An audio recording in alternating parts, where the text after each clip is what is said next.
My name is Jennifer Bolejack, and my husband is Bradley Bolejack, and he was the associate pastor of Celebration Seventh-day Adventist Church.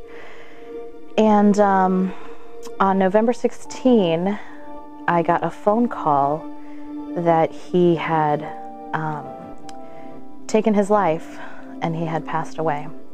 So he had been fighting with anxiety and depression for quite a long time. And then just recently did he go to his doctor to have a consult for something that was helpful to him. And he had recommended to see a counselor, a therapist, and medication. And so he was on his second week of taking medication. He was always highly anxious. He had hip pain. His depression is he started gaining weight. He wasn't active anymore. And then with this looming hip problem. And it was about 6 months before we could see a specialist. And by the time we saw the specialist said, actually, it's Parthes disease, which happens when you're born. It's just the bone is malformed. And he said, you will need a hip replacement probably before you're 40, but your hip is not going to snap. Nothing dire like that. In fact, it would probably help you to lose some weight to get off of that hip. But it was living with that, I think, for so long had already started his journey in depression. And then it kind of came in waves. Just ups and downs, you know.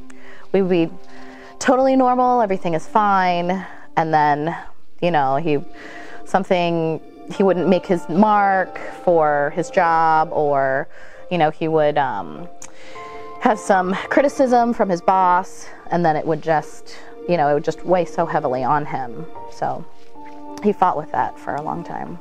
This is fantastic. I feel better than I felt in such a long time. So at the beginning of that week, he was feeling really sick anyway. Had a little bit of a fever, but he was afraid to take any sort of over-the-counter cold medicine because he didn't want it to counteract with the medication that he was taking. And so it was actually Thursday morning, before I was getting ready to leave for work, he was trying to get ready for his day, and he was frantic. And he was like, honey, the medication's not working. I don't know what's going on. I was like, tell me what's happening. What are you feeling? And he said, I just feel hopeless. Like there's just nothing I can do that will be good enough. And I was like, babe, you need to go and call your doctor and let him know what you're feeling, because you're sick as well.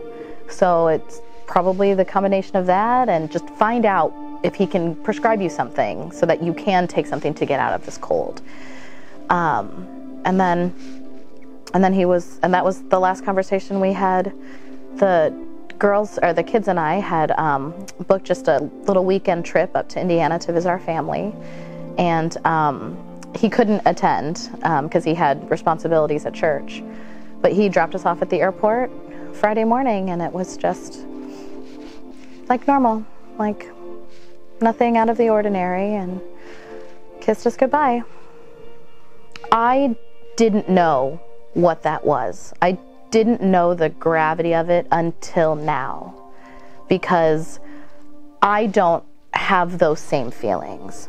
I don't experience stress the same way. I've had high stress positions before, and I have had feelings of that could be like depression, but not anything near what he had to have been feeling. Because I always felt like, you know, you just need to have strength. You know, we can overcome this. You know, you can, we need to strengthen our prayer life more. We need to be more involved in church. We need to focus on others. So if you focus on others, then you won't be focused on your own internal pain. And that's what I thought. So that was my advice to him, is as he is suffering through this, I never had thought to, you know, suggest maybe he get a counselor or a therapist, or, or go in to take medication, because I just thought, oh, like, okay, yeah, you're stressed out about work. Well, who's not stressed out about work, And we were young with 2 kids, and that's stressful as well. And so I did not stop to find out what exactly it is with anxiety and depression. Just very recently, I had read something where this person was talking about her feelings with depression. And she said, it's that feeling before you get out of bed, where you're just laying there thinking about your day, and all you can think about is how you're going to fail. Before you can even get out of bed, who you're going to fail, what job you're going to fail at, what family member you're going to let down, all of the things that you're going to do that day that won't matter to anybody. And I was reading, she said the hardest part was just getting out of bed. And it was like, if I could just be at peace one time, if I could just sleep longer, and then it wouldn't matter. It was that constant searching for just peace. And when I read that, I thought, oh my goodness, that was him. Every day we were together for 13 years, and every morning. And I knew a little bit of that because, he would wake up pacing. He was already trying to figure out what his day looked like, and recently becoming pastor, that's a lot of responsibility, and he wanted to do so well at his job and in his ministry. And so he took on, other people's pain, as you do, as a pastor. And it didn't matter how much I encouraged him. He was constantly in that doubt, constantly anxious about what he said, if that was helpful or if it was wrong, or, it didn't matter how many people gave him the assurance that what he was doing was right. Sometimes he would take it and feel up, but most times he would say, oh, I need to do better. I need to do better. There weren't ever any signs or any conversations or any mention of him thinking about taking his life. That was never an option. In fact, having moved down to Florida 3 years ago, we just had come home from the beach the weekend before, and our goal, because we lived in Indiana for so long, we wanted to make up for all the beach time. So our goal was every month we wanted to go to the beach twice a month and soak in as much beach time as possible. But we were coming home from the beach, and the kids were sleeping in the back, and we were just talking about how blessed we were. We would never take anything back of all of the experiences and the journey that God has brought us through, all of the struggles with him in different jobs and losing jobs and gaining jobs. All of that experience had given him the tools he needed to be successful as a pastor now. There was not any sort of trigger to say, okay, this is bad. We need to do something about it. Not until just recently. And then if I had known, I guess, that when somebody is put on medication, they need to be strictly observed for 4 to 6 weeks. I just found out about that afterwards. Or that the medication that he was put on, one of the main side effects of that is suicidal thoughts and tendencies and premature death. And all of these stories are coming to light afterwards because nobody wants to talk about mental health. Nobody wants to talk about taking their lives. It's so taboo. And so after somebody does it, then all of these people come out and go, oh my goodness, me too. My wife tried to take her life. My father tried to take his life. Oh, he was on that medication? Oh, well, yeah, because there are these cases where it talks about that. I'm like, why don't we know? Why is that not something that is talked about and spread so that we can know what to be looking for? And then, maybe if I had known, I could have had not gone to Indiana, obviously, just stayed home. Or had a friend make sure to be there, with him and check up on him constantly, or, something. But, that is different from all of the years of him trying to battle through anxiety and depression. It was just being on this medication. I think that, coupled with his low immune system, and it just messed with his mind. And, we weren't home, so his normal support system, where if he was having thoughts like that, the whole family would be home. His kids would be there. I would be there. But it was just the circumstances, just how it just so happened to fall. I am still trying to figure out what life is now.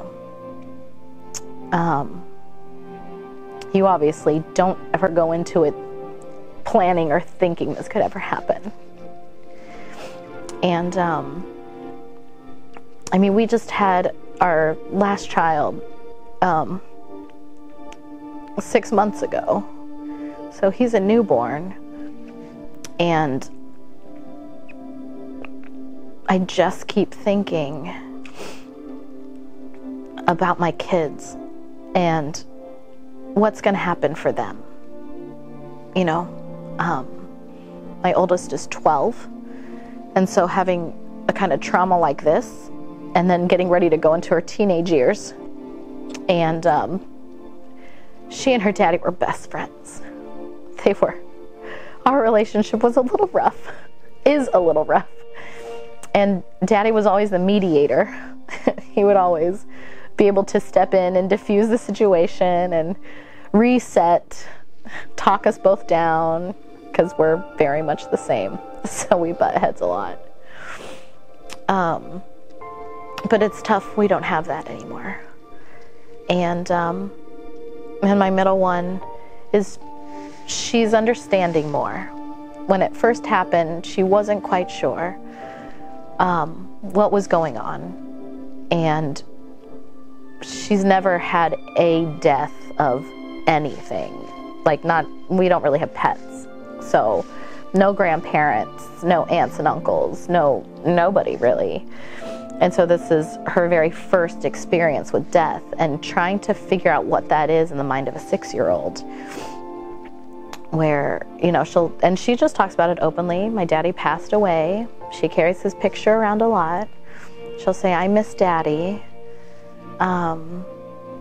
It's not anything yet, but my fear is that when she gets older, that she'll feel that there's a void, a hole, and she won't know what to do with it. And just trying to be a mom and dad, and figuring out what that is pretty overwhelming.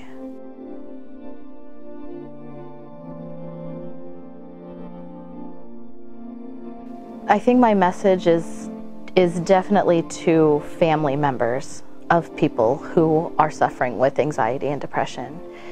And that message is that we don't have to have the answers. We don't have to fix it. What we need to do is be able to create a safe environment where they're able to talk about their feelings. And it is scary if they are in a place where they talk about harming themselves or taking their lives. That's a scary thing to hear. But we need to be able to create an environment where that can be discussed, so that we can do something about it. They can find the help that they need to get them out of that place. But instead of sweeping it under the rug or saying, you're fine, you're going to be fine, we need to pray more, we don't have a strong enough prayer life, or that's especially to the Christian community. It's always, for me, it's like you just don't have enough faith. You read about it in the Bible, like all of these people who went through all of these things. And it's like, faith of a mustard seed. That's all you have to have. So how could you possibly be worried about something? That means you don't have enough faith that God's going to provide for you. And then comes the guilt. And so it's like, we need to be able to come away from the shaming and go to the supporting. Just like anybody who has cancer. We don't go to somebody who has cancer and say, you need to pray more. You just need to have more faith. No, we bring them to an oncologist so that they can get whatever treatment it is. We don't shame chemotherapy. It's just the natural treatment. It's what happens.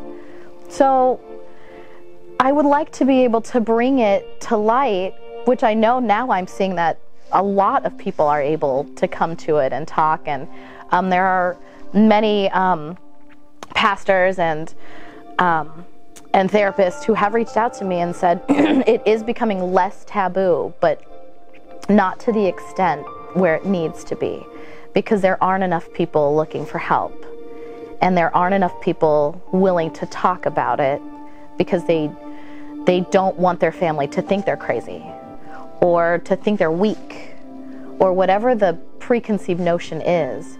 But we have to call it for what it is. It is a disease, and it is something that is attacking the person, and because we don't have it and don't understand it, doesn't mean we get to trivialize it.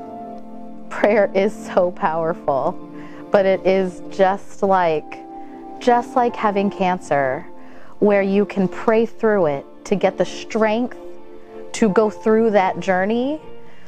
But as you are going through that journey, continue to seek the people who are helping to heal you. Continue to seek your therapist. Continue to seek your doctor.